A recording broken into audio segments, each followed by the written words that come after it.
Presidential Decree 1086, chapters 11 to 20. So, first is for chapter 11.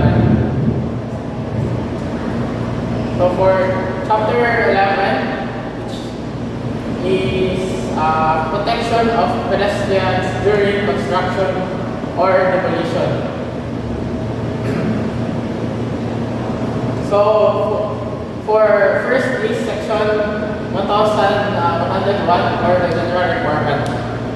So, no person shall use or occupy a street, alley, or public sidewalk for their performance of work covered by a building permit except in accordance with the provisions of this chapter. No person shall perform any work in any building or structure adjacent to a public way in general used for pedestrian travel unless the pedestrians are protected or specified in this chapter. So, bawal ang body work na mag-involve o kanang makabala sa pedestrian unless naay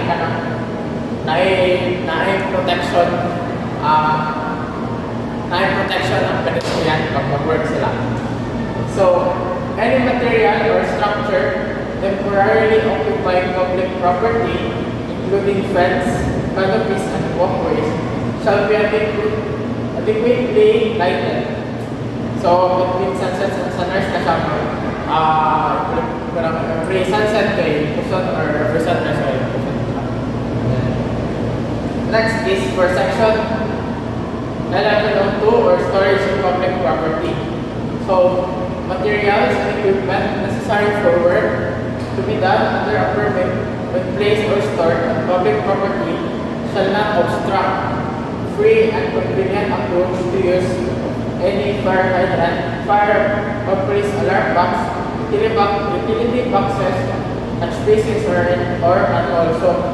The other section is nag-talk about siya na kung mag-store ka o materials sa public ito sa kung asa ang mga pedestrian. So, dapat kung mag-store ka mga materials, hindi siya maka-obstruct sa mga fire hydrant na mga gamit na in case of emergency, kailangan siya dali makuha or dali siya ma-approach. So, dapat dili na siya naka-obstruct pero dali na makagamit ang mga tao. Kung gamit sila sa fire hydrant, mga firefighters. So, for section 1103 or mixing mortar or public property. So, the mixing of mortar, concrete, or similar materials on public streets shall not be allowed. So, bawal na siya na mix ka o concrete for this, mix ka o concrete sa public mismo dito sa mga naitawag na mga pedestrian kasi makakos na siya o mga accidents. So for section 1104 or protection of utilities. So all public or private utilities above or below the ground shall be protected from any damage by any work being done under the permit. The protection shall be maintained when such work is being done and shall not obstruct the normal functioning of any such utility. So same rin siya kanina to. For itong kaganina is kung mag-store ka o materials. So what if hindi ka mag-store o materials, mag-work lang ka sa public na area kung asa may pedestrian. So, pag magnakay mga trabaho dito kaya dapat dili nila ma-obstruct ang mga public utilities na magkita dito sa area. Like for example, yung mga fire hydrant, mga police boxes na magamit siya in case of emergency. So, dapat dili nila siya ma-obstruct. So, for section 1105 or walkway, when the building official authorities authorizes a sidewalk to be fenced or closed, or in case there is no sidewalk in front of the building site during construction or demolition, a temporary walkway of not less than 1.20 meters wide shall be provided. So if ma-consume niyo ang inyong work is ma-involve niya ang walkway na currently present na daan na walkway, so dili siya magihan na. So before siya mag-start ang work na kato, dapat mag-provide ang kato magtrabaho dito o another temporary walkway na ang nag-measure of not less than 1.20 meters wide para magamit sa mga pedestrian. So the walkway shall be capable of supporting a uniform load of 650 kilograms per square meter. A durable wearing surface shall be provided throughout the construction period para makaiwas na ng road accidents. So for section 1106 or pedestrian protection. So protection required. Pedestrian traffic shall be protected by a railing on the street side when the walkway extends into the roadway where a railing is adjacent excavation. So if ang inyong i-extend na walkway kung inyong i-provide na temporary walkway is may extension ito sa roadway na side na ma-expose siya sa mga vehicles, so dapat mag-provide na siya o railings para dili maglapas ang mga tao dito sa roadway na kasi mga-cause of obstruction sa mga vehicles o maybe mag-cause of mga vehicular accidents. So railings, adequate railing when required shall be substantially strong and should be at least 1 meter in height. So atong railing na gamiton is should be at least 1 meter in height ang required. So for fences shall be built of an approved material not less than 2.40 meters above grade and placed on the side of the walk nearest to the building site. Fences shall be enclosed entirely in the building site. Openings in such fences shall be provided with doors and shall be kept closed at all times. So usually yung mga fences is ginagamit na siya sa mga building constructions na daw sa mga private na mga land. So pinakulong nila ang ilang area pag na ay mag-construct sila ng mga habong fences, tapos provide na sila ng openings na kapag sa mga doors for entrance and exit. So for section 11, continuations for 1106 is canopies. The protective canopy shall have a clear height of 2.40 meters above railway and shall be structurally safe. So next. For section 1107, or the maintenance and removal of protective devices. So maintenance. All protective devices shall be properly maintained in place and kept in good order for the entire length of time. Pedestrians may be endangered. So itong mga materials lang ginagamit mo for protection sa pedestrians, so dapat ma-maintain na mo siya throughout sa working days. Kung para sa umuman, dapat naagad mo protective materials na for the pedestrians. So removal. So every protective fences or canopies shall be removed within 30 days after such protection is no longer required as determined by the building official. So after man inyong work, tas ingon inyong building official na safe ito siya, wala mo 30 days after, wala mo 30 days para i-remove ito nila itong mga fences and canopies kay for extra safety purposes na lang na in case nga magka-failure lang i-build dito, so na dili pang makasunod ang mga tao for at least 30 days para mag-harden dito sa mga So section 1108 or the demolition. So the work of the demolishing any building shall not be prevented until all necessary pedestrian protective structures are in place. So for the demolition is before siya masugan ang demolition na project is ma-allow na siya i-proceed ang demolition if katong mga protective structures or protective materials for the pedestrians is nakabutang na siya. Tanan, nakaset na tanan para diretso na pag-proceed sa demolition is naka-fence na, naka-railings na ang kanyang palibutan. So the building official may require the permittee to submit plans, specifications, and complete schedule of demolition. When so required, no work shall be done until such plans, specifications, and schedule are approved by the building official. So dito siya i-approve bago siya i-proceed. So muna to chapter 11, so let's proceed to chapter 12 or the general design and construction requirements. So first is section 1201 or the general requirements. buildings proposed for construction shall comply with all the regulations and specifications herein set forth governing quality, characteristics, and properties of materials, methods of design and construction type of occupancy and classification. All other matters relative to structural design of all buildings and other structures not provided for in this chapter shall conform with the provisions of the National Structure Code of the Building. So, dili gid mag-base kung saan mga materials na gamiton is mag-base mo dila sa National Structure Code of the Buildings para sa mga standards na po sa mga required.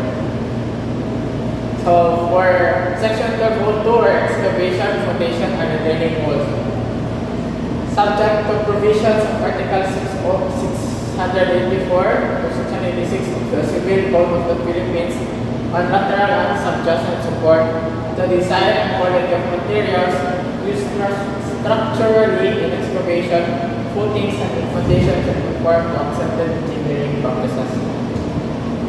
So for the excavation and fields. So excavation and fields for buildings shall be constructed or protected that they do not endanger life or property. So before nyo mag-start if mag-proceed mo into excavation and fields is dapat dili siya maka-endanger of life, like for example sa mga tao na nakatituwa or sa mga animals, or kanang sa property nga naka-present na dali ko, excavate mo, basta ma-damage pa na siya, maka-damage pa ako values to sa area. Whenever the depth of excavation for any constructions is such that the lateral and subjacent support of the adjoining property of the existing substructure thereon will be affected, the person undertaking or causing the excavation to be undertaken shall be responsible for the expenses of underpinning or extending the foundation of the foreman property.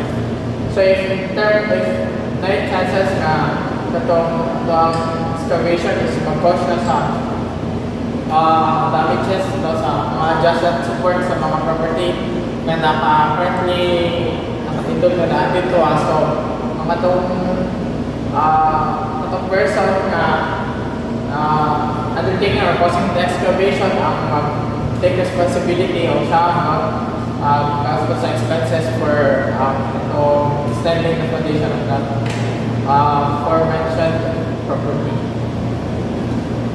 So, for section 12.2 example, so excavation and other similar disturbances made on public property shall, unless otherwise excluded by the building official, be restored immediately to its former condition within 48 hours from the start of such excavation by whoever caused such excavation or disturbance. So, if ito ang inyong excavation na buhatan is in public, like for example, mga residents na nagpuyo is makakos siya public disturbance. So, if makakos ang inyong excavation or public disturbance, dapat ang inyong excavation is only will last 48 hours from the start sa excavation. Dapat mukha na dahil siya within 48 hours para maiwas po doon disturbance for a long time. No? 48 hours is the max time na maninyo yung excavation. So next is for footing, foundation, and retaining walls. So footing and foundation should be the appropriate type of the adequate size and capacity in order to safely sustain the superimposed loads under seismic or any conditions of external forces that may affect the safety or stability of the structure. So yung footing and foundations dapat siya design na siya, calculate kung what size footing, what size foundation ang pinaka-optimal na gamitin sa kanang structure. For example, yung structure na i-build is dako-dako, so dapat yung footing and foundation po ninyo is yung makakaya sa makakaya sa superimposed loads nga makatag dito sa gikan sa structure na sa taas, withstand siya ang makaustan ang footing in your own foundation. And whenever there exists in the site of the construction an abrupt change in the ground levels or level of the foundation such that instability of the soil could result, retaining walls will be provided. So if may changes in the ground level sa itong soil na bindan of structure, like example, baba ka ng soil niya nakalit, so retaining walls can be used para mag-support ito sa soil sa mag-build sa structure. So for section 12.3 or the veneer, for the definition of veneer is a non-structural facing of brick, concrete, tile, metal, plastic, glass, or any similar approved materials attached to a backing or structural components of the building for the purpose of ornamentation, protection, or enclosure that may adhere, integrated, or anchored either on the interior or exterior of the building. So, one example sa opinion. So, design requirements for the veneer. The design of all veneers shall comply with the following. So, veneer shall support no load other than its own weight and the vertical dead load of the veneer immediately above. So, surface to which veneer is attached shall be designed to support the additional vertical lateral load imposed by the veneer, and consideration shall be given different movements of the supports, including those caused by the temperature changes, shrinkage, creep, and deflection.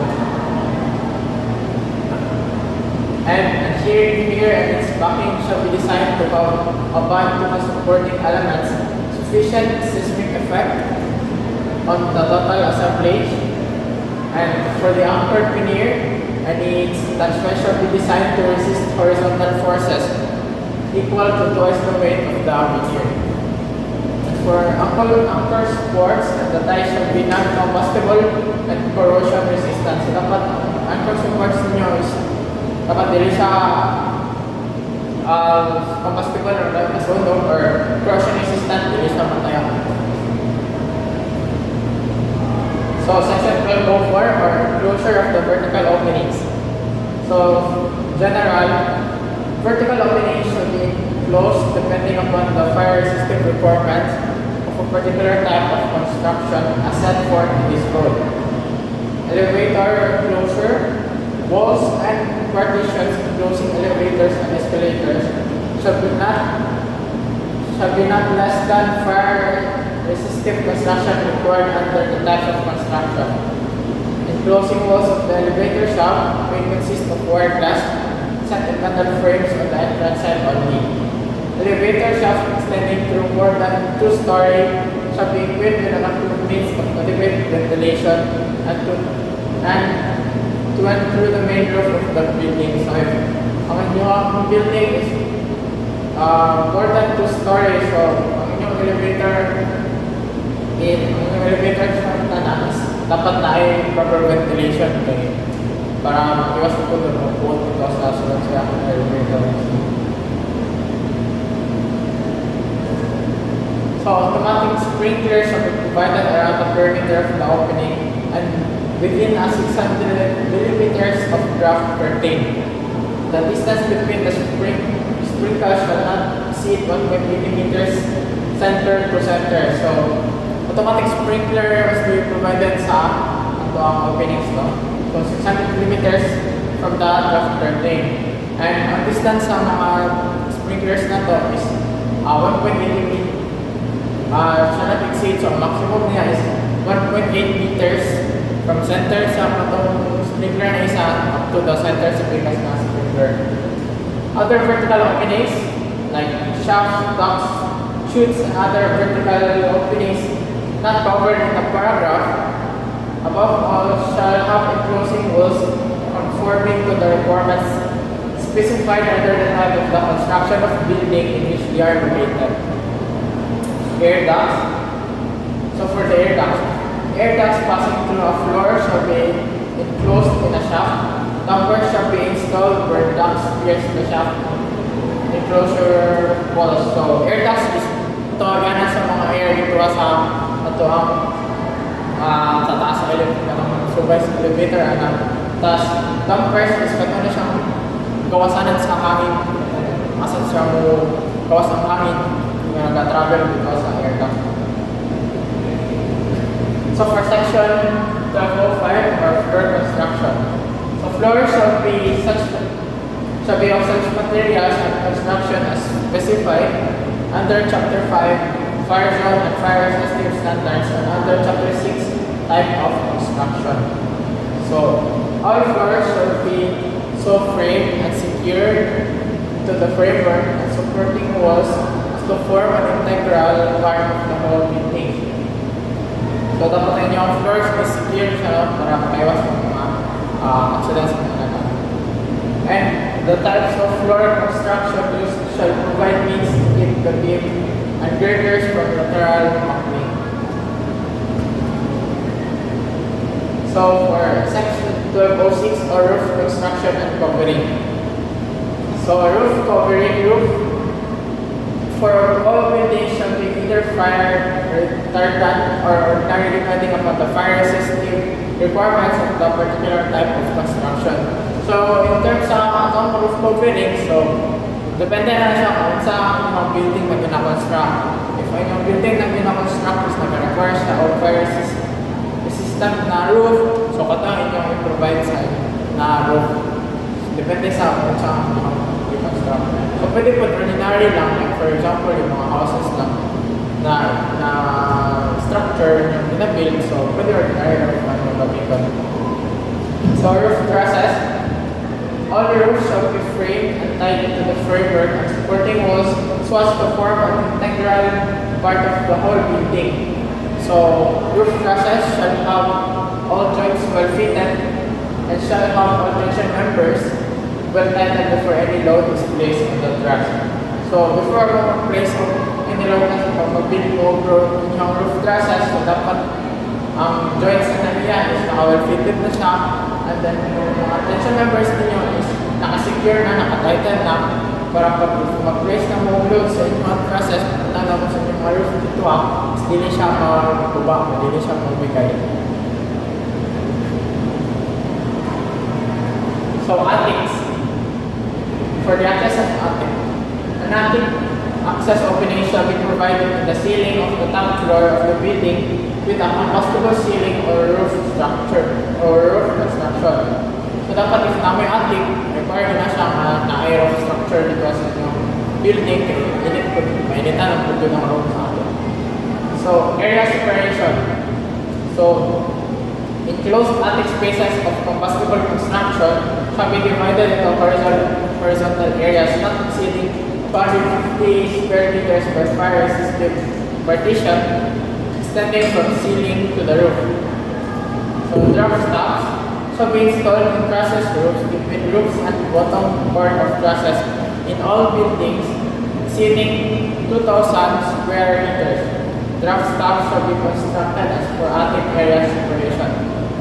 So if inyong building area is na-exceed of 2,000 square meters, so mag-require siya kung mag-install mo sa draft stops sa pag-separate sa inyong mga roofs dito sa attic. So for ventilations of the attics, enclosed attic including rafter spaces for when ceilings are applied direct to the underside of roof rafters shall be provided with adequate ventilation protected against the entrance of rain. So usually ang ventilation sa attic is kanang mga windows or kanang skylight na yung openings dito sa roof. So if mapunta mo nga na mag-ventilation sa attic, is dapat secure nga siya, hindi siya masundan ng tubig gikan sa ulan kaya ma-decay or malata yung mga materials na nasa attic. So roof drainage system. Roof drains shall be installed at low points of the roof and shall be adequate in size to discharge all tributary waters. So dapat yung roof drains is sufficient ang yung size na maka-discharge siya o sa mga tanan tributary waters kaya masalunod sa roof. dili mag-clog. So overflow drains and scuppers where roof drains are required, adequate overflow drains shall be provided. And for the concealed piping, so roof drains and overflow drains when concealed within the construction of the building should be installed in accordance with the provisions of the National Plumbing Code. So if you install concealed piping sa inyong roof drains and overflow drains, is dapat nakafollow siya sa National Plumbing Code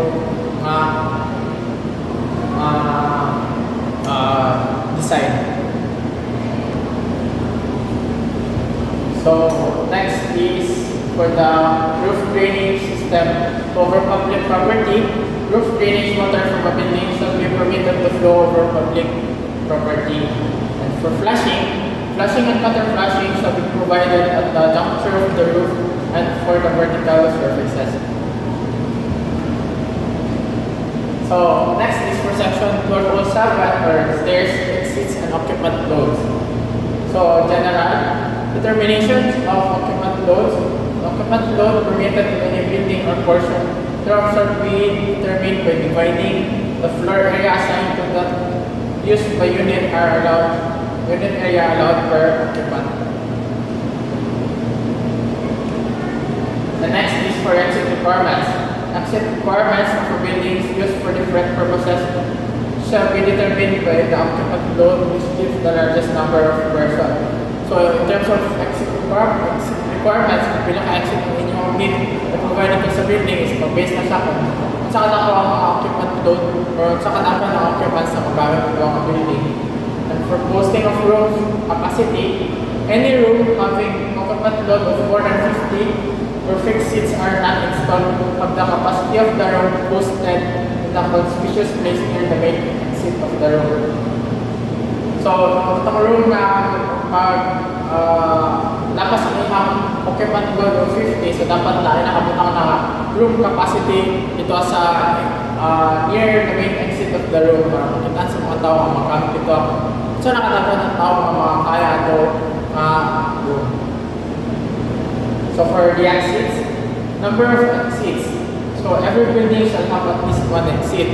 In all occupancies, floors above the first story having an occupant load of more than 10 shall not have less than 2 exits.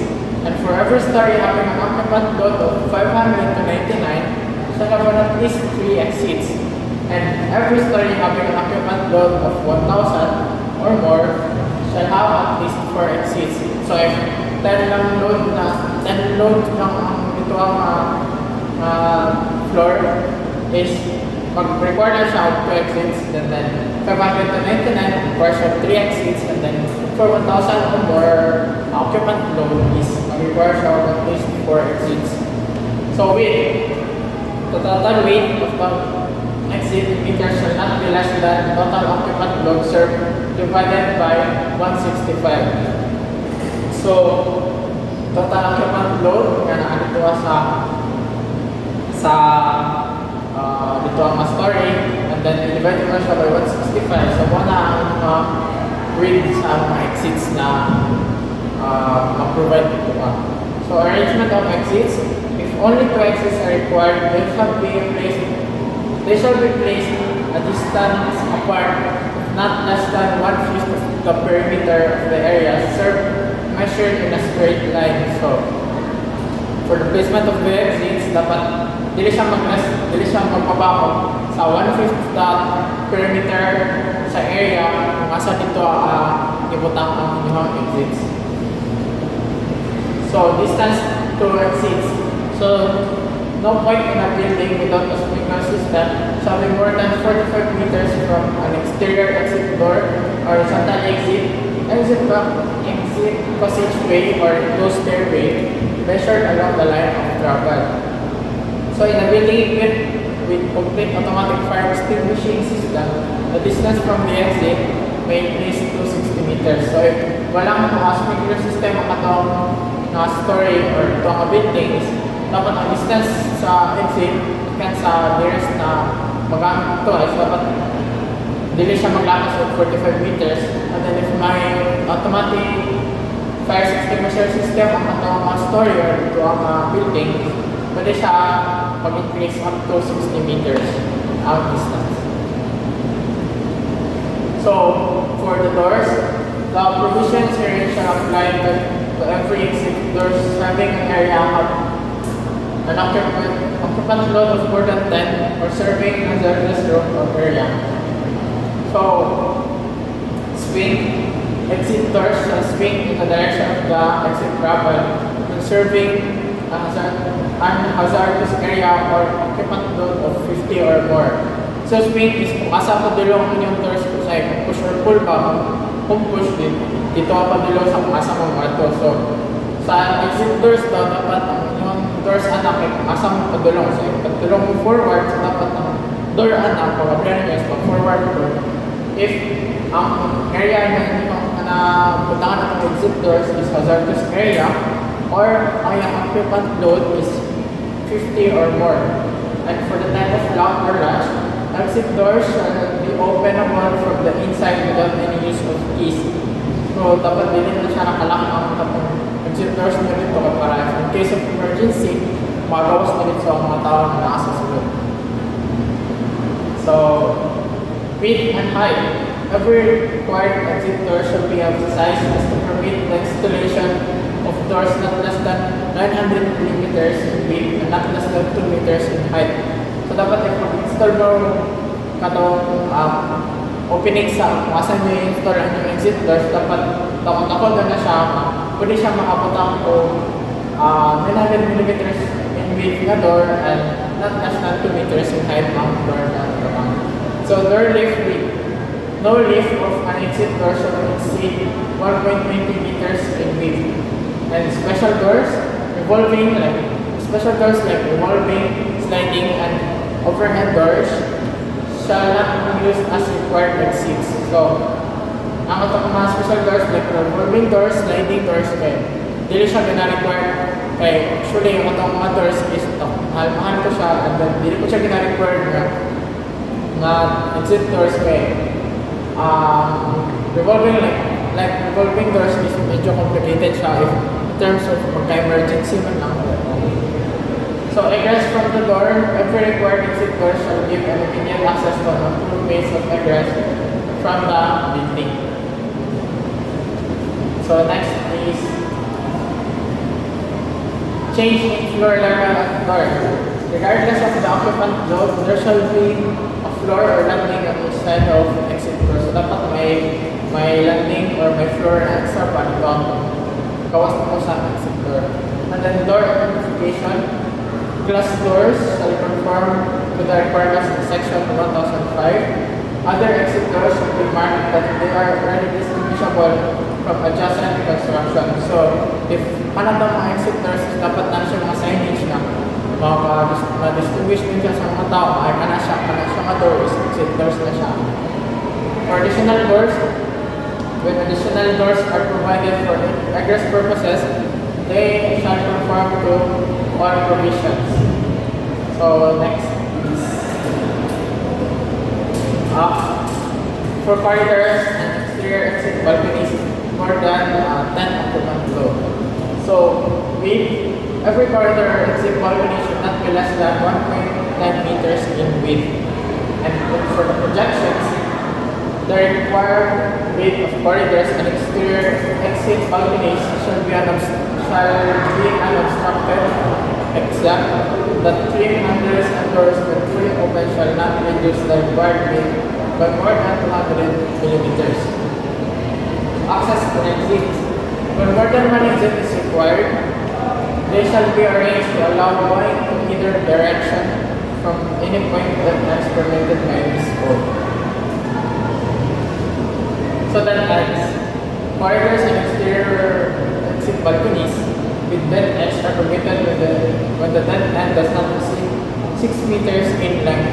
Hindi maglapas ng dead end of 6 meters in length ng patas ng nila. Allow siya install dito sa mga corridors.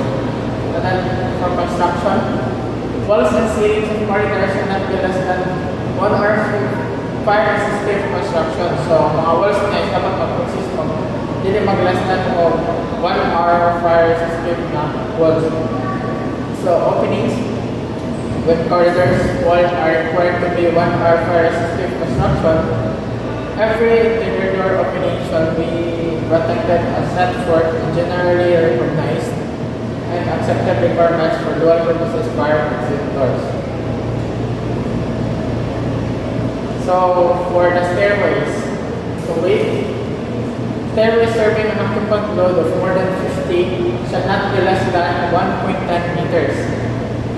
Stairway serving an occupant load of 50 or less may be 900 millimeters wide, and then for the private stairway serving occupant of less than 10 may be 750 millimeters. Nagdepende siya kung sa kanak ng occupant load na present dito sa itong area.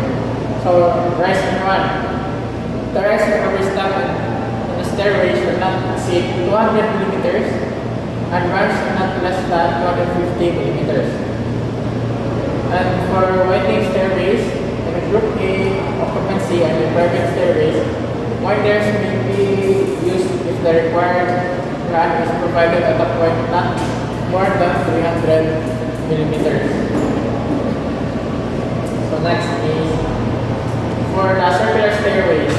So circular stairways may be used as an exit provided the minimum width of run is not less than 250 millimeters. So namin yung mga provisions requirements para ma-install ka circular stairways or dito ka sa with the line types of stairways. So for landing, every landing shall have a dimension measure in the direction of the travel equal to the width of the stairway. Then basement stairways, where a basement stairway and a stairway to an upper story terminates in the same exit enclosure, an approved barrier shall be provided to prevent person from continuing onto the basement. So kanang basement stairways na maalaw na siya o sumpay lang dito sa exit sa katong pasakang stairways. If katong sa basement na stairways may barrier siya, may harang. If bumaba ka sa building, tas tanawin mo na napay stairs, wala kayo ulit harang dito kasi malapas pa ato nakaluto sa basement. So distance between landing, so there should not be more than 3.68 meters vertical distance between landings. Handrails, stairways shall have handrails on each side, and every stairway required to be more than 3 meters in width shall be provided with not less than 1 intermediate handrail for each 3 meters of the required width. So dapat ang stairways is require siyang may handrail, and then require siyang pupuntang ng intermediate handrail if more than 3 meters ang width sa inyong stairway. So every 3 meters is requires of 1 intermediate handrail. So exterior stairway protection, all opening in exterior wall will be below or within 2 meters, serving a building over 2-story in height shall be protected by a self-closing fire assembly having a 3/4 or fire resistive rating. So next is stairway construction exterior. So exterior stairway shall be of incombustible material. So dili siya masunog na material.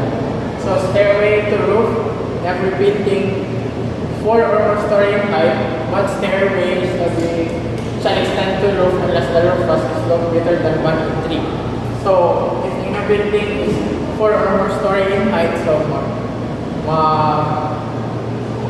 pwede mo extend one stairway pa dito sa roof or dito sa roof deck.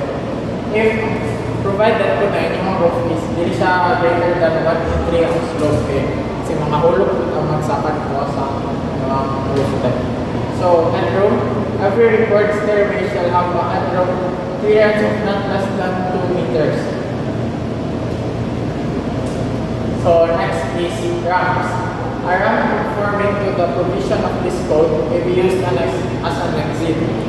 The weight of the ramp shall be required for the corridors. So which yung ramps is mag-save na siya sa corridors, so pwede pa siya gamitin as the exits. So horizontal exit, conforming to the provision of this code,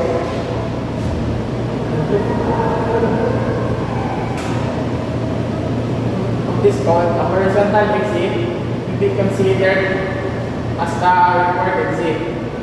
All openings in a separation wall shall be protected by a fire assembly having a fire system rating not less than the occupant load served by such exit. So exit enclosures. So enclosure walls not less than 2 are fire system construction. And stairway and ramp enclosures shall include landings and parts of the floor connecting stairway flights.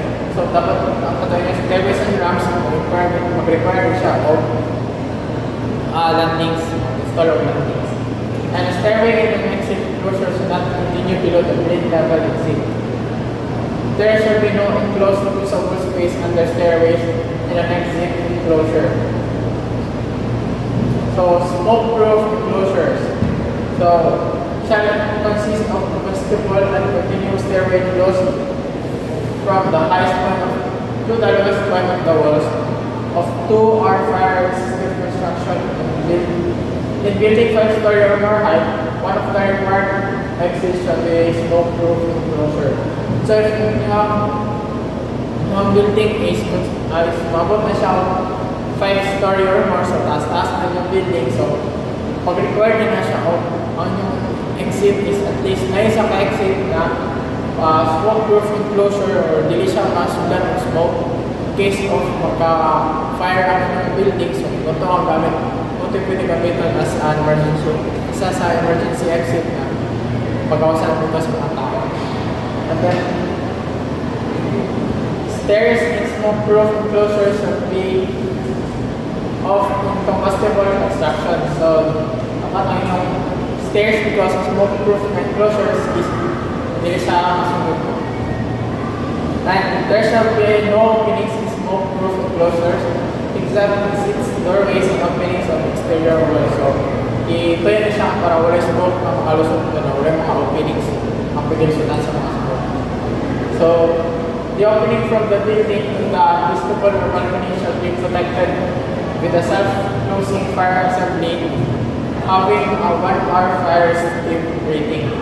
So a smoke-proof enclosure shall exit into a public way or exit passageway leading to a public way. So we have directions and the smoke-proof enclosure is padulong na siya dito sa public way kung asa pwede exitan sa mga tao. So stairway and smoke-proof enclosure should not continue below the grade level exit unless appropriate barriers is provided to a ground floor. So kung siya katong priority na sa basement stairs, dapat makabutang siya o barrier to prevent people from accidentally walking into the basement. So mag-continue na siya lakaw sa subay sa stairs, masyaman tayo, mag-go na siya sa basement. So dapat kung na barrier before gamitan tong stairs sa basement. So exit outlets, ports, and passageways. So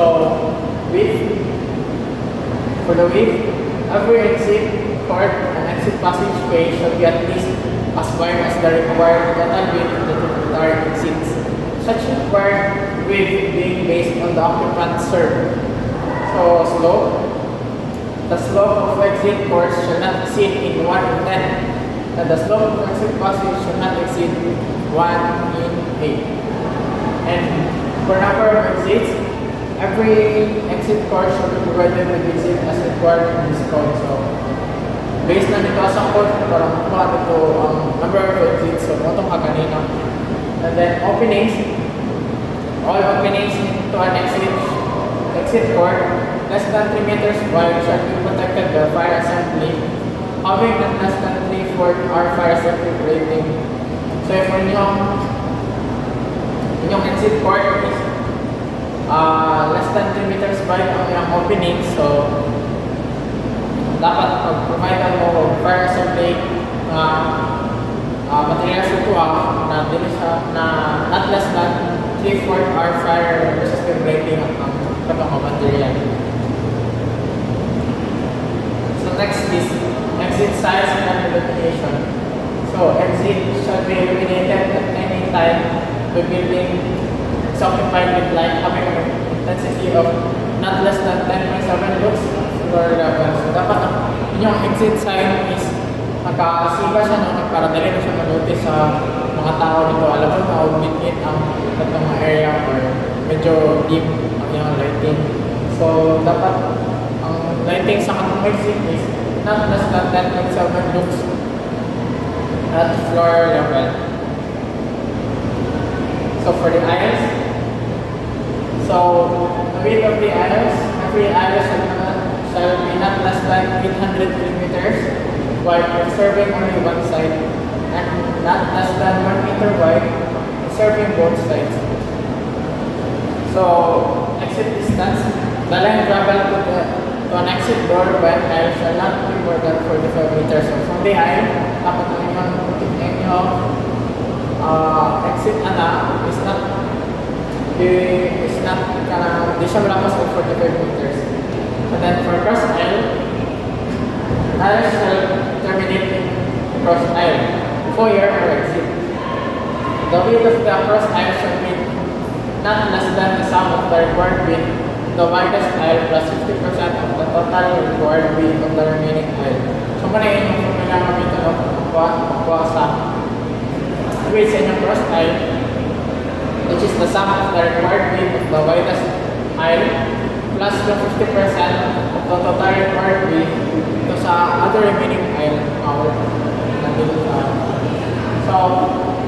So for commentaries, so commentaries connecting to the foyer or main exit, the crowd with the cross aisle shall have a total width not less than the sum of the required width of the widest aisle plus 50% of the required width of the remaining aisle. So same yung ang formula lang dito. So the slope portion of the aisle should not exceed a fall in 1/8. So for the seat spacing, the spacing of rows of seats from back to back is not less than 840 millimeters. So it says seat spacing from back to back, distance is not less than 840 millimeters. Then the weight of any seat will not be not less than 450 millimeters. So for the reviewing stands, grandstand, and pictures. So height of the stand.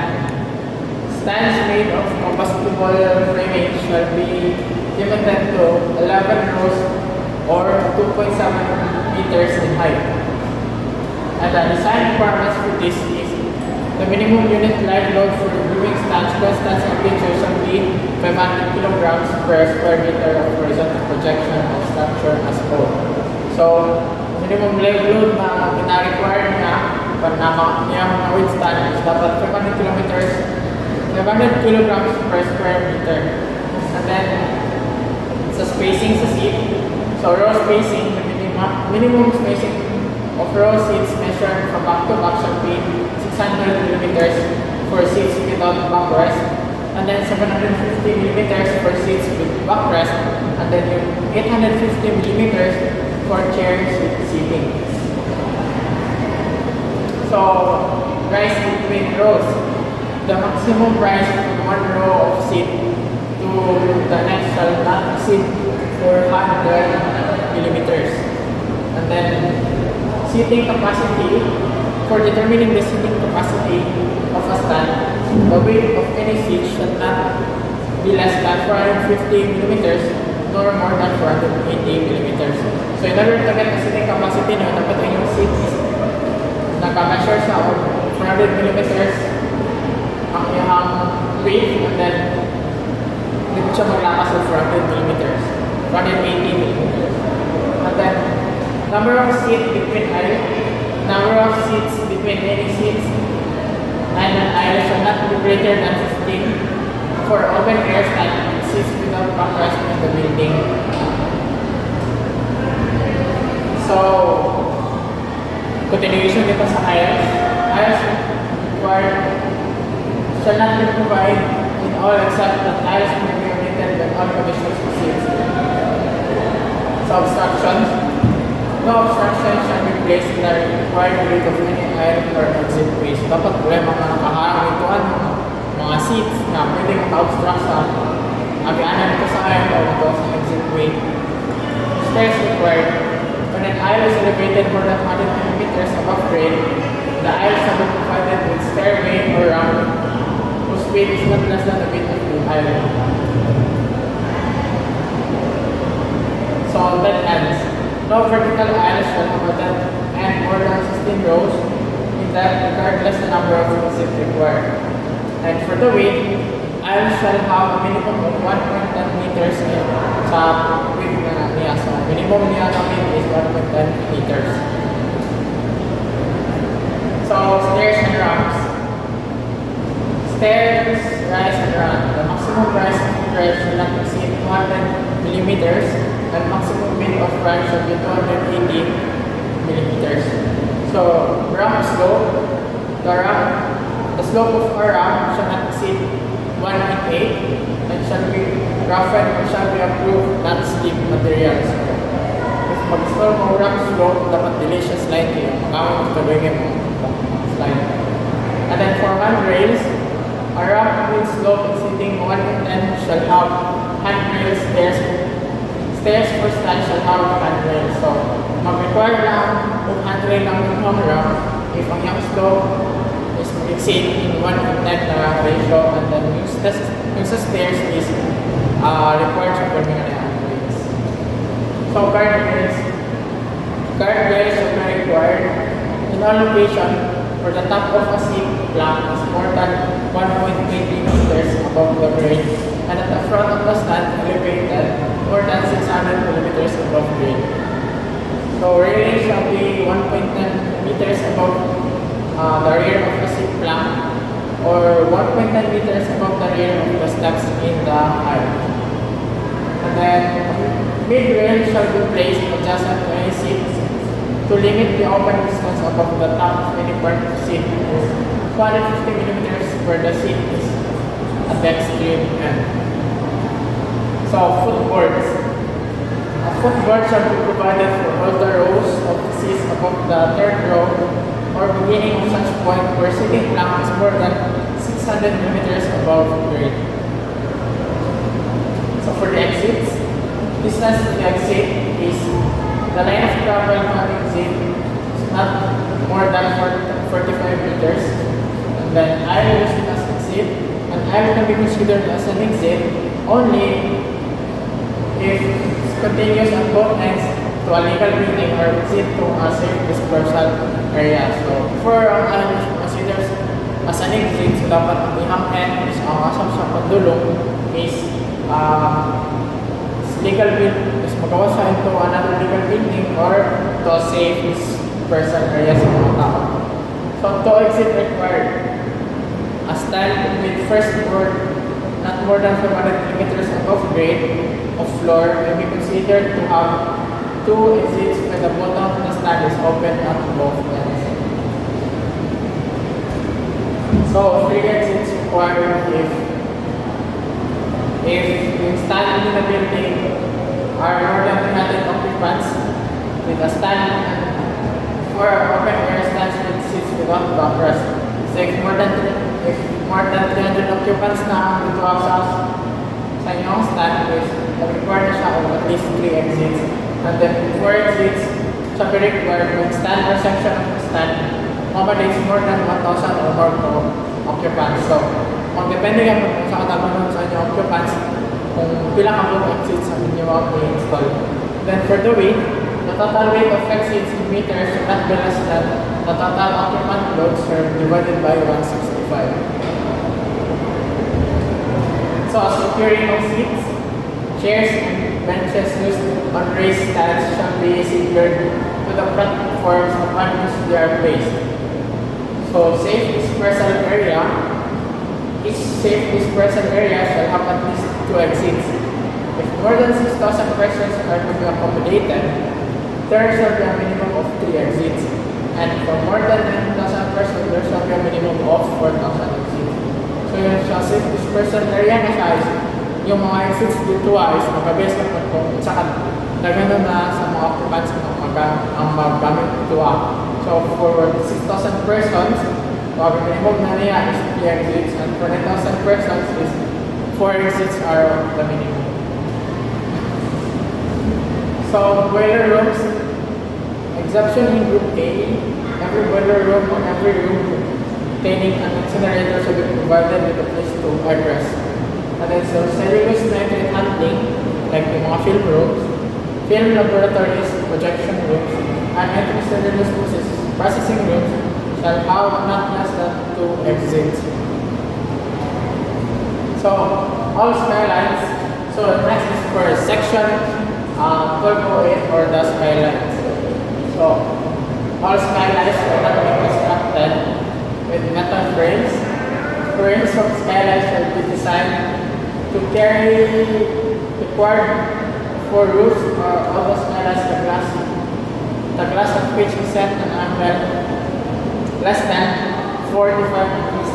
So yung mga skylines is dapat yung angle is if is less than 45 degrees is located above first story should be set up at least for 100 millimeters above the roof. So if yung skylines is set yung angle to 45 degrees and then yung location is dito sa first story lang is shall be at least saka siya may 100 meters above the roof.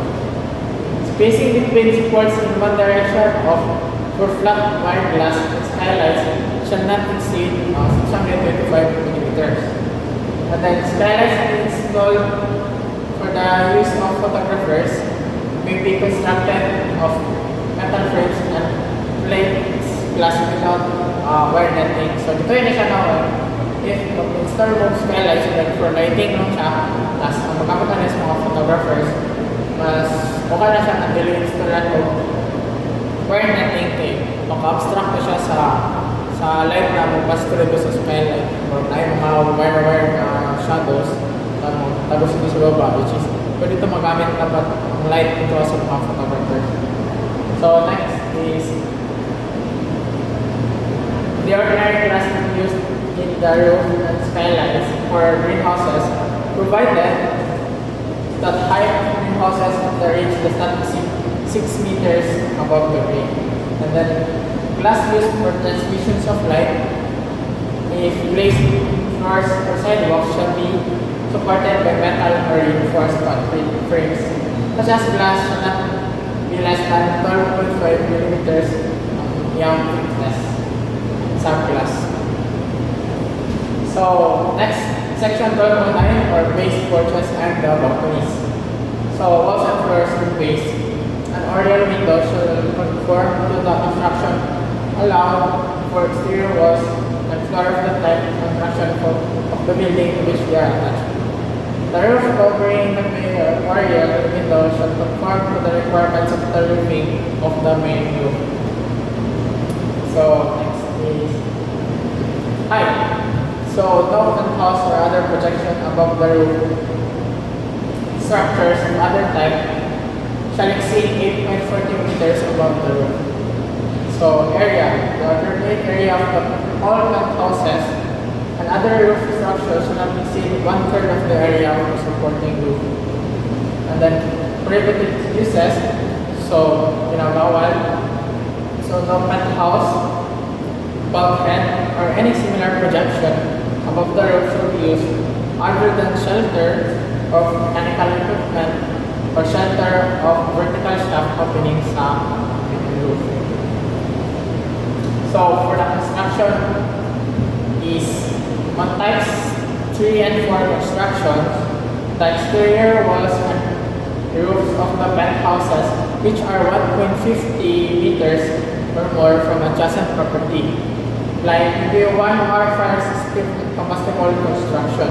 So depende na siya sa distance or sa yung distance ng mga adjacent property line kung saan na walls ang pwede nyo gamitan. So for this is 1-hour fire system and combustible construction ang gamitan. And then walls that less than 1.50 from exterior walls of type 4 construction, the above restrictions does not prohibit the placing of foot flag poles or similar structures on the roof of any building. So, mga prohibitions nyo siya, mga requirements para mapunta ang foot flag poles sa mga roof. So, towers and spires. Towers and spires, when enclosed, shall have an exterior walls as required for the building to which they are attached. Chimneys. Structural design shall be designed, anchored, supported, reinforced, constructed, and installed in accordance with general accepted principles of engineering. So, walls. Every masonry chimney shall have masonry units, brick, stones, listed as masonry chimney units reinforced with concrete. So, ngayong walls dapat mag-consist na siya like brick, stones, linings. Fire clear chimney lining should not be less than 15 millimeters thickness. The lining should extend from 100 millimeters below the lowest inlet. Area is no chimney passageway shall be smaller in area than the vent connection of the appliance touch. So, dapat ang yung chimney, sakto lang ito sa inyong vent or yung bangang, kung asa mo ninyo i-install ang chimney, dapat dili siya gamay kung kaayo na dili na mo ang chimney mahulog or mas dako na siya sa inyong vent na manatandang ang iyang padak or gamay lang ang vent. So, height, every masonry chimney shall extend up to 6,000 millimeters above the part of the roof, which it passes at least 600 millimeters above the highest elevation of any part of the building. So, corbelling, no masonry chimney shall be corbelled from a wall more than 150 millimeters, nor shall a masonry chimney corbelled from a wall which is less than 100 millimeters in thickness, unless it is projected equally on each side of the wall. Change in size or shape. So, no change in the size of or shape of a masonry chimney shall be made within the distance of 150 millimeters above or below the roof joints or the rafters. So, separation. When more than one passageways contained in the same chimney, masonry separation at least 100 millimeters thick shall be provided. So, mapunta lang ako mag-separation sa yung chimney if more than one passageway is contained in the same chimney. So, doon ka po yung 12 plus kasama chimney. So, pwede ka mapunta mo separation sa ito, 100 millimeters thick, thickness. Pwede nyo yung mapunta as separation ito sa chimney. So, inlets. So, every inlet to any masonry chimney shall enter the site and shall not be less than 3 millimeters thick metal or 16 millimeters refractory material. So, clearance, combustible material shall not be placed within 50 millimeters of smoke chamber when built within a structure of 25 millimeter when built entirely outside the structure. So, dapat mura kayo sa mga combustible materials near sa chimney kasi in case na because na siya o sunog. And then for the termination, all incinerator chimney shall terminate in substantially constructed spark as they're having a mesh not exceeding 20 millimeters. Cleanouts shall be provided at the base of the masonry chimney. So, fireplaces and barbecue. So, fireplace walls of fireplaces should not be less than 100 millimeters in thickness, and walls of fireboxes should not be less than 250 millimeters. And then metal hoods used as part of a fireplace or barbecue should not be less than number 18 gauge copper, galvanized iron, or other equivalent corrosion-resistant metal. So, circulators, approved metal heat circulators will be installed in fireplaces. So, smoke chamber. Front and side walls should not be less than 200 millimeters in thickness, And then for the back wall should not be less than 150 millimeters in thickness. Fireplace chimney. Walls of chimney without flue lining shall not be less than 200 millimeters in thickness, and then flue lining should not be less than 100 millimeters in thickness. So if may flue lining na siya, not be less than 200 millimeters in thickness, na nasa flue lining present is pwede siya, yung minimum is 100 millimeters in thickness. And then clearance of combustible materials. So combustible materials should not be placed within 50 millimeters of fireplace and smoke chambers or chimney walls. So area of use, throws and dampers. So for lintel, must not be over the fireplace. Opening shall be supported by non-combustible lintel. So hearth. Every fireplace should be provided with a brick concrete stud or other approved non-combustible hearth slab at least 300 millimeters wide on each side and projecting at least 450 millimeters therefrom. So next is section 12 or fire extinguishing system. So fire extinguishing systems require stands or standard automatic fire extinguisher system should be installed. Kung muna ay mga requirements. So, every story, basement or cellar within an area of 200 square meters or more, which is katong area is gamitin na siya for habitation, okay, and it has an occupant load of more than 20. So, muna yung mga requirements para mag-install mo o fire extinguishing system dito sa area. So, in all dressing rooms, rehearsal rooms, workshop or factories, and other rooms with an occupant load of more than 10, and in all rooms used for storage, for handling photographic X-ray, metal film, and other flammable articles. So, in every story, basement or cellar,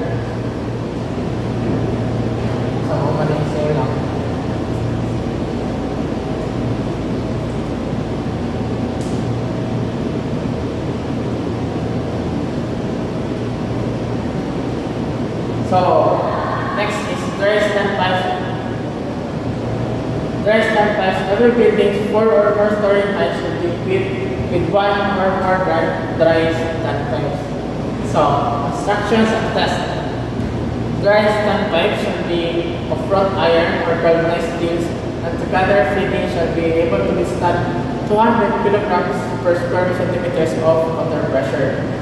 And then kanang yung dry standpipe daw dapat maka-withstand na siya o 200 kilograms per square centimeters of water pressure na mapas sa ilaha. So for the size, dry standpipe shall be of size as capable of delivering 900 liters of water per minute from each of any 3 outlets simultaneously. Dapat ang inyong size na is yung standpipes is capable siya of carry 900 liters of water per minute. Then, number of dry standpipes requirement. So, every building, 4 or more stories in height shall be equipped with 1 dry standpipes. And additional standpipes of each additional 150 square meters of fraction. So, for the location, standpipes shall be located within closed stairway, landings or near such stairways as possible. So siamese connectioning. So all 100 mm dry standpipes shall be equipped with at least 2 Siamese fire department connection. 125 mm standpipe shall be equipped with 3-way Siamese connection, and 150 mm dry standpipes shall be equipped with 4-way Siamese connection.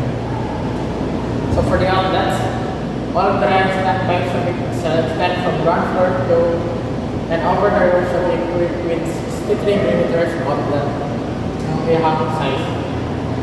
And then for the signs, an iron or bronze sign with raised letters at least 25 millimeters high should be attached to the building adjacent to all Siamese connections. Dapat may signage na para ma-identify. So, nice Siamese connection ang katamadress ng pipes. Sa tabi na yung connection. So, wet stand pipes. So, construction niya is interior wet stand pipes shall be constructed of the same material as those required for dry stand pipes. Same lang yung construction na pina-require sa pag-install. For the size, interior wet stand pipes shall have an internal diameter sufficient to deliver 190 liters of water per minute under 2 kg per square centimeter pressure at the hose connection. Any approval formula which determine pipe sizes and pressure, drop bases will be used to determine the pipe size for wet stand pipe system. So, number required. The number of wet stand pipes will required in this code should be determined that all portions of the buildings are within 6 meters of nozzle attached to a hose with 3 meters in length. So, ano yung requirement mo para sa pag-determine sa number of dress sa wet stand pipe na gawin kong sa building, but 6 meters of nozzle attached to a hose with 3 meters in length na gawin ko. So, location. In Group H and I occupancies, outlets shall be located at each side of the storage of the stage, one at the rear of the auditorium and one at the rear of the balcony. Outlets.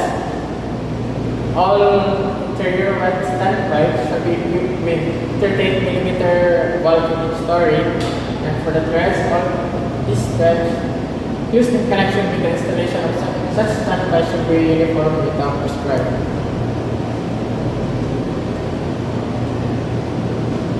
So, water supply. All interior wet stand pipes should be connected to a strip made not less than 100 mm in diameter. So, connection to a main connection sa water or the water supply niya.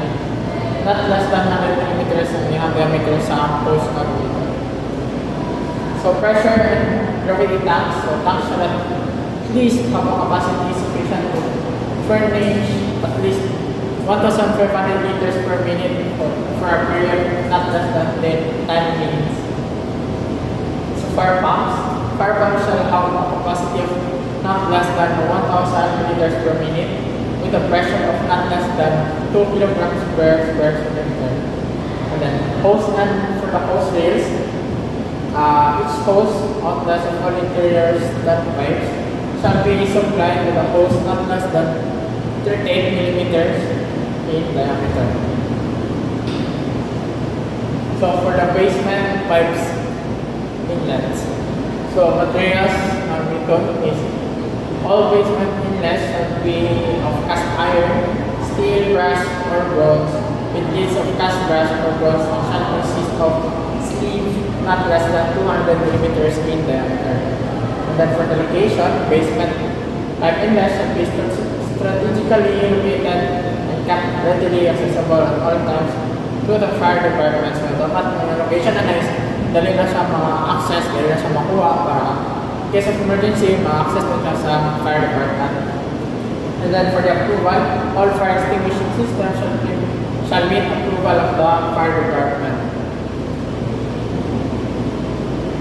So for the stage ventilators, so opening action, so ventilators shall open by spring action or force of gravity. So either of the two lang.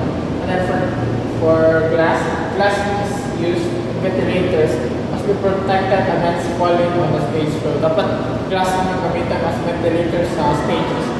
Dapat secure siya, hindi siya basta mahulog yung cause of accident.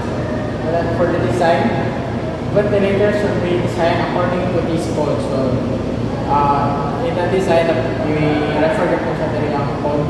And then for spring creation, springs shall be capable of maintaining full required tension indefinitely. So dapat dili siya mag-repress ang iyang tension required sa pag-open sa ventilators. So section 12.13 are stages and platform. So location of the fusible links shall be placed in the capable control system on the underside of the ventilator. And for the control, remote, manual or electrical control should be provided for both opening and closing of the ventilator door. So, depende na sa yung design kung saan yung magamit dito, kung mas prefer nyo na remote, manual, or electrical controls na ang pag-open sa inyong ventilators so pag-close. So, radials shall be constructed of incombustible materials in the sunog, and for protection of steel, iron will be pwede gamitan for protection steel and iron. And then for the main counterweight, steel beam shall be designed to support a horizontal and vertical uniformly distributed live load. So rooms accessory to stage. So dressing room section, workshops, and storage rooms shall be located on the stage side of the proscenium wall. So proscenium wall, a stage shall be completely separated from the auditorium by proscenium wall or not less than 2 arc combustible construction. So muna siya, proscenium wall is muna siya mag-separate sa inyong stage sa auditorium wall. So muna siya act as a divider, and it should be not less than 2 arc combustible material construction. So stage floor, the type of construction for storage floor shall depend upon the requirements based on the type of occupancy. So depende na siya kung sa type sa occupancy ang inyong gamitan sa inyong stage floor. Kung saan matawan mo gamit, or para sa ang inyong stage, so dito ang base kung saan na material ang gamitin sa stage floor. And then platform, type of construction of platform shall depend upon the requirement based on the type of occupancy and corresponding fire system requirement. And for the stage exits, at least one exit not less than 900 millimeters wide shall be provided on each side of the stage opening directly. So section 12.14 are the motion picture projection room. So construction, every projection room shall be of not less than 1 hour fire system construction throughout, and walls and ceiling shall be finished with uncombustible materials. And then for the exit, every projection room shall have at least 2 doorways separated by not less than 1/3 perimeters of the wall. So ang distance between 2 doors is not less than 1/3 sa perimeter sa atong room. Then for ports and openings, ports required, there shall be provided for each motion pictures projections not more than 1 projector port. So shutters, each port, and every other opening in projection room walls, including any fresh air inlet, shall be provided with a shutter not less than 2.4 millimeters thick. So shutter is muna siyang gawasan sa mga airport. So dapat naka-install na shutter dito sa projection room at dili po mamabuot. Then for ventilation, inlet, fresh air inlet from the exterior of the building not less than 900 square centimeters and projected with wire netting. And then for the outlets, ventilation shall be provided by 1 or more mechanical exhaust system. So regulation of equipment. So all shelves, fixtures, and fixed equipment in the projection room shall be constructed of incombustible materials para iwas na ng product. Kasi sunog, and then kung masunog is madamay na lang tayo. Dapat incombustible materials daw ang present dito sa room. Then for section 12.15 or leafing, plastering, and installation of wallboard. So the installation of plaster and gypsum wallboard shall conform to the fire system rating requirement and the type of construction of the building. So So for the next chapter is chapter 13, which is electrical and mechanical regulations. So 1301 or electrical regulations, all electrical systems, equipment, and installation mentioned in this code shall conform to the provision of the Philippine Electrical Code. So next is for 1302 or the mechanical regulations, all mechanical systems, equipment, and installation mentioned in this code or involved in the code shall be conformed to the provisions of the Philippine Mechanical Engineering Code. So, agad dapat siya i-basean kung gamit ka. So, next is chapter 14, the photographic and X-ray fields. So, 1401 are the storage and handling. So, storage rooms of unexposed photographic and X-ray fields shall be provided with automatic fire extinguishing system in the following cases. So, when unexposed fields are generally accepted safety shipping containers since the aggregate 14 cubic meters, and where shelving used for storage of individual package not in the same shipping contains exceed 1.40 cubic meters in capacity, and storage is not generally accepted safety shipping containers in any section exceeding 14 cubic meters. Muna mga cases na need mag-install po automatic fire extinguishing sa mga storage rooms sa mga photographic and X-ray fields. So, films negative in storage or in the process of handling shall be kept in heavy Manila envelopes not exceeding 12 films to an envelope. So, ano niya itong ways ng pag-storage at proper handling sa inyong mga film, X-ray films, films negative should be kept in properly insulated vented cabinets, vented storages, bulk or outside storages houses. So only incandescent electrical lights should be permitted, protected with substantial wire parts or vapor-proof globes or both. And then no film shall be stored within 600 millimeters of stream pipes, chimneys, or other source of heat. There shall be first made provisions of time-using water or water solution. Kaya kami mga X-ray films, photographic films is highly combustible na siya, so dapat iwasan nyo na siya mga exposure to kamay langit or mga chimneys, mga steam pipes, which is maybe makakuha sa iya masunog and then sunog pa open yung mga rooms. So next is for the section for or classes of film accepted. So provision of this section does not apply to the following: film for amateur photography, use in original packages, safety film, dental X-ray films, establishment of manufacturing photographic films, and other storage, incidental, and film storage.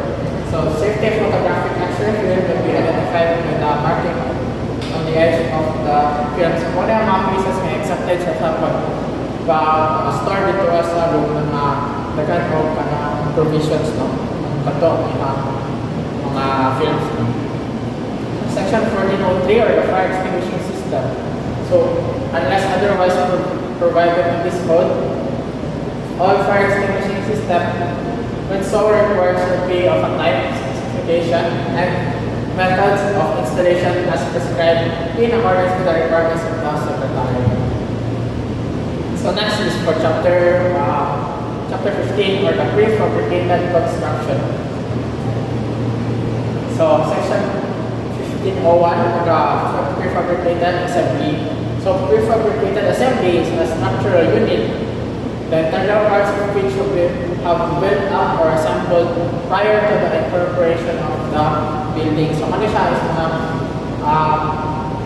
materials or mga structural materials prefabricated na or naka-assemble na lang daan ng grounding before pa start ang pag-build sa mga structure. So the Secretary shall prescribe special tests to determine the structural adequacy durability and soundness, whether and fire resistance of the prefabricated assembly. So, kailangan siya makatest para ma-prove mo mga katoy yung prefabricated na structure is safe to siya na gamiton. So, every devices or system to connect prefabricated assemblies shall be capable of developing the strength of the different members as an integral structure. And placement of the prefabricated assemblies shall be inspected to determine compliance with this code. So prefabricated lang siya, so dapat pagtuunan mo siya ng pansin o kinatest siya ang durability of the. So for chapter 16 or for the plastics. So section 1601 are the approved plastics. Approved plastic materials should be those which have a flame spreading rating of 225 or less and a smoke density not greater than obtained from the burning of the untreated wood and other similar conditions when tested. So for the installation, 1602 or the installation. Structural requirements. All plastic materials should be of adequate strength and durability to withstand prescribed design loads. And fastening shall be adequate to withstand design loads and internal and external stress required of the assembly. So if magamit pa ang plastic, dapat maka-withstand siya o desired load na apply dito sa mga structure.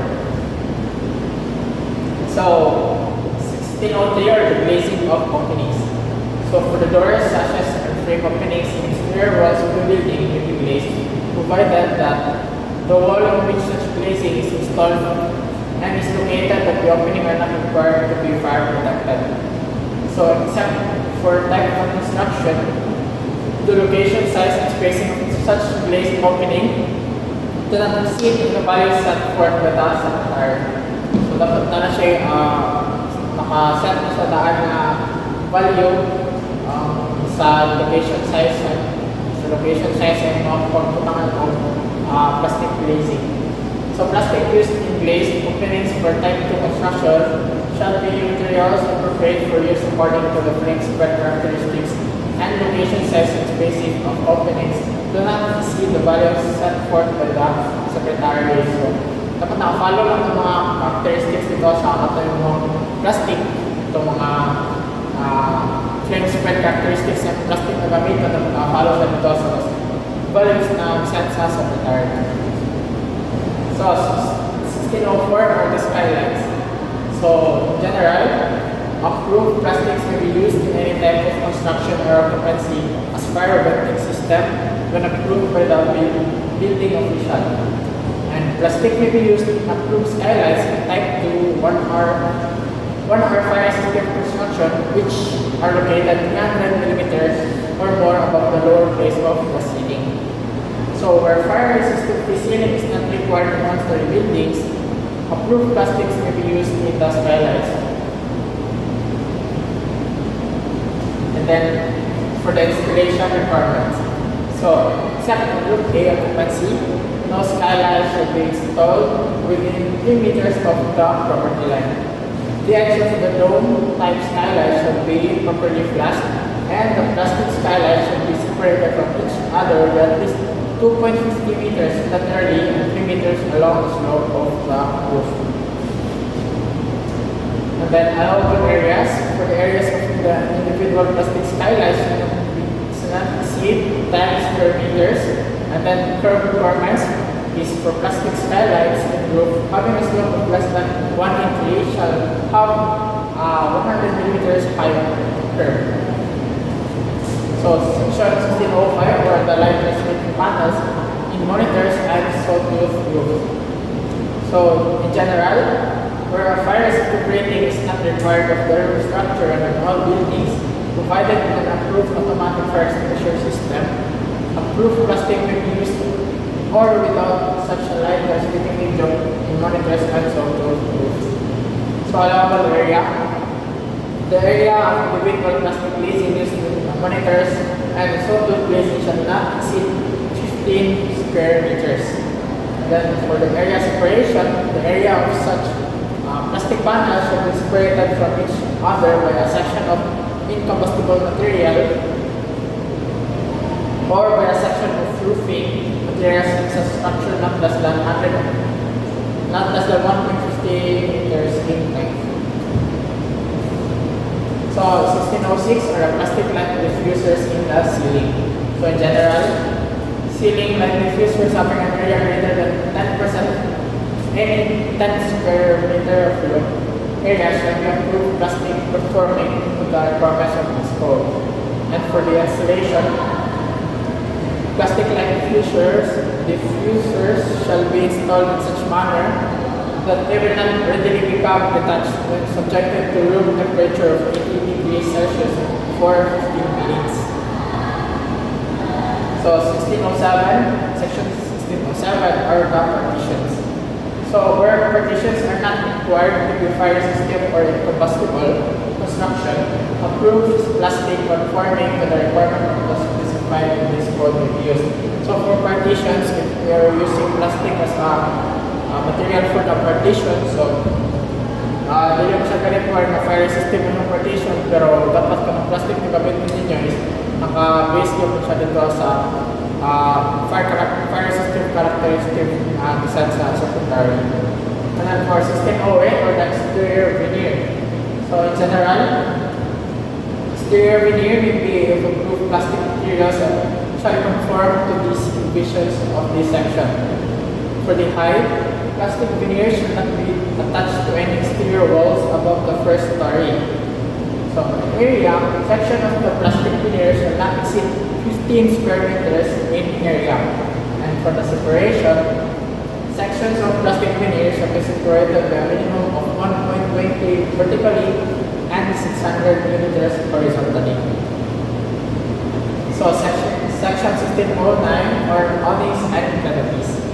So plastic materials are appropriate for use according to frame spread characteristics to be used in awnings and the canopies.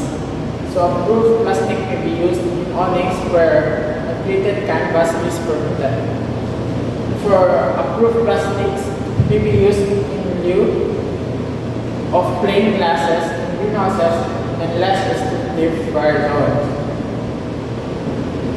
So next is for the chapter 17 or the sheet metal paint spray booth. So section 1701 are the sheet metal paint spray booth. So in general, paint spray booths shall be constructed of steel of not less than number 18 US gauge in thickness and shall be designed in accordance with this code. Area, the area of the paint spray booth should not exceed 150 square meters, not 10% of the basic area permitted for the major building according to its occupancy group. And for the floor construction, the floor should be constructed of incombustible materials, means leaves will note, and then for example yung mga tiles, and then for the interior surface, paint spray booths shall be designed to permit the free passage of the exhaust air from all parts of its interior. So section 1702 or the fire protection. Every spray booth having an open front elevation larger than 1 square meter, which is not equipped with doors, shall have a fire curtain or metal reflector not less than 100 millimeters deep installed at upper edge of the roof opening. Next is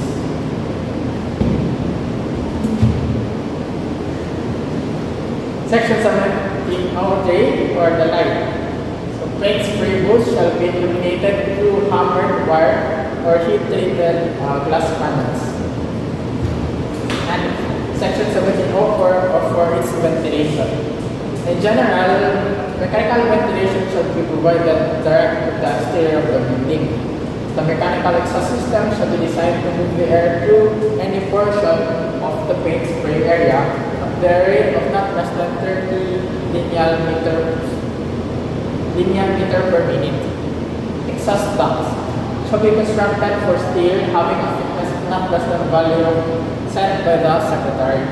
The discharge point of the ducts of the paint spray booth shall not less than 2 meters from the adjoining combustible construction, nor less than 8 meters from the exterior walls openings. And for chapter 18, for the glass and the glazing. So section 1801 for the general requirements. So this chapter shall apply to exterior glass glazing all occupancies except group A and B and J, occupancies not over 3 story in height. Standards for material shall conform to the provisions set by the secondary and glass dimensional tolerance, grading stress levels, and design safety factors.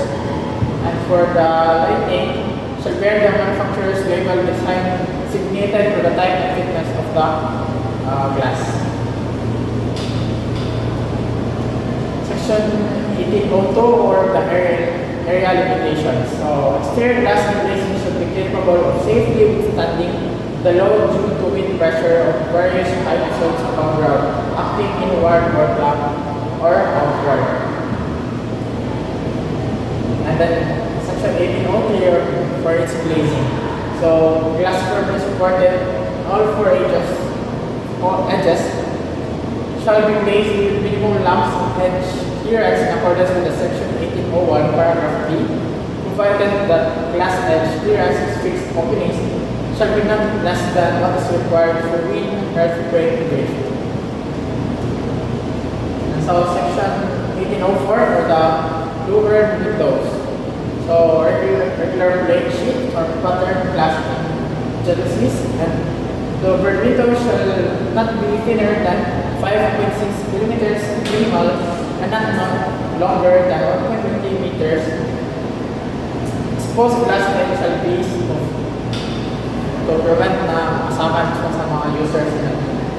So section 1805 or the bathtub and shower enclosures shall be constructed from approved shatter-resistant materials such as wire-reinforced glass, not less than 5.6 millimeters thick. Glass lines located not less than 450 millimeters above adjacent finished floor or walking surface.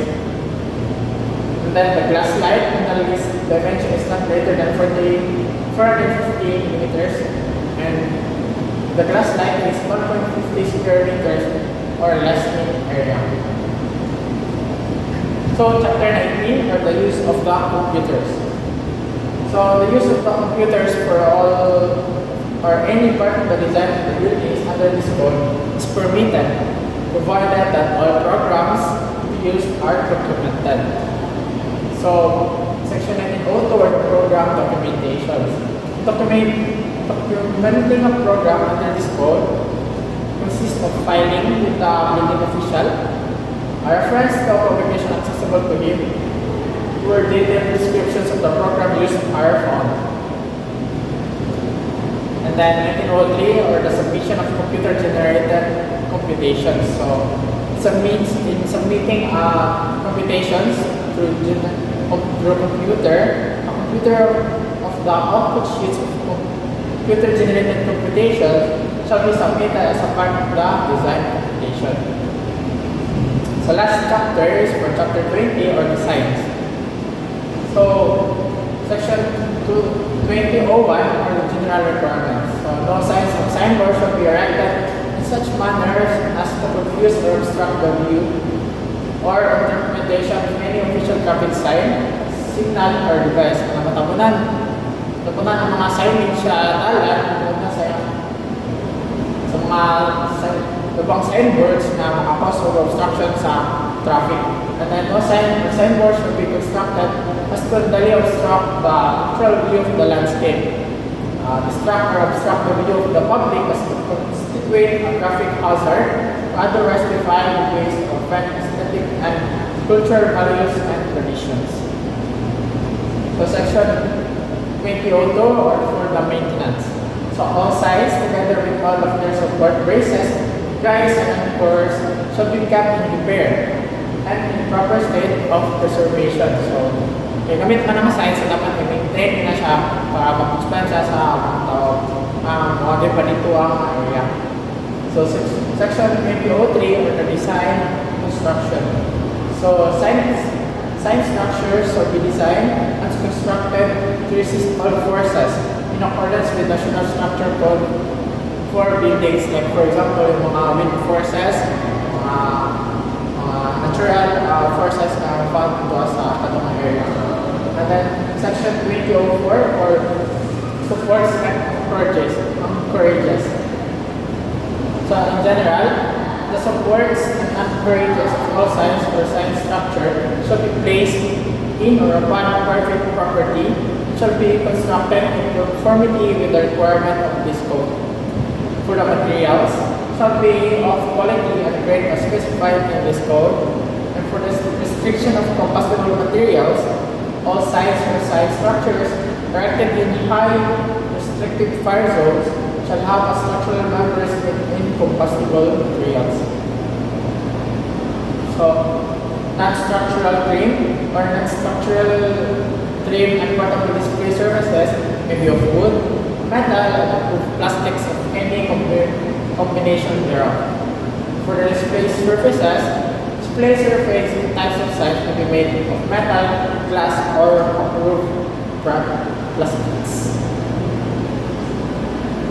Section 2005 for projection and clearances.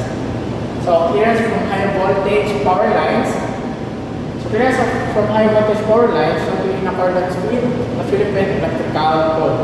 Then clearance from fire escapes, exits, and standpipes. So no signs or side structures shall be erected in such a manner that any portion of its surface or supports will interfere in any way with the free use of any fire escapes, exits, or standpipes. Mga signage nga, bawal yung mga signage nga mag-obstruct sa kagianan sa fire exit nga pwede kasagitan sa mga tao ang magamit dito in case of emergency. And for the obstruction of openings, no sign shall obstruct any openings to such extent that light ventilation is reduced to a point below the required by this code. And then for projections over alleyways, so no signs or sign structures shall project into any public alley below the height of 3 meters above established sidewalk grade. And then for the section 2006 for the lighting, signs shall be illuminated only by electrical means in accordance with the Philippine Electrical Code. So that's the end of my report. So I hope you learned something new, and thank you for listening.